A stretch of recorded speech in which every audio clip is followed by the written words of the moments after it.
So far, we've looked at the trends and key issues in predictive AI research. Now let's move on to the summary. Before building a predictive AI model, you need to consider the following things. Why is it necessary? Why do we need a predictive AI model?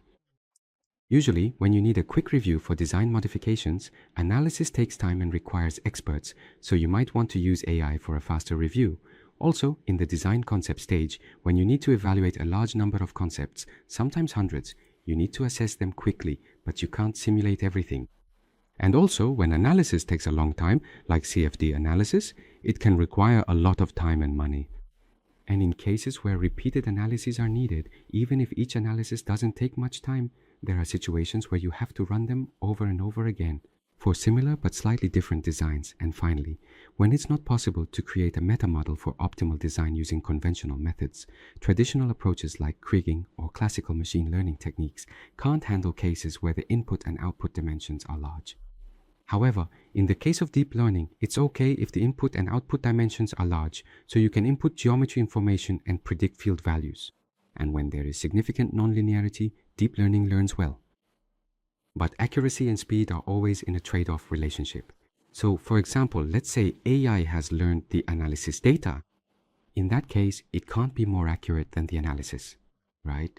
Because the analysis is the ground truth. But if AI learns both analysis data and experimental data at the same time, if it learns with multi-fidelity, then it can be more accurate than the analysis. However, since experimental data is still the ground truth, it can be more accurate than the experiment itself. So, while there are differences in accuracy, in terms of speed, analysis is faster than experiments, and of course, AI is inevitably faster than analysis. This is the case after training is complete when making predictions. Another thing to consider is whether to make predictions in 1D, 2D, or 3D. If you're going to make 1D predictions, traditional machine learning is sufficient. However, when unstructured data like 2D or 3D comes in, deep learning becomes necessary.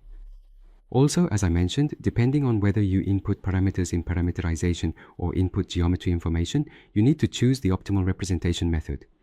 So, when inputting geometry information, you can use voxels, point clouds, or meshes, but these days, SDF and implicit representation methods are often used.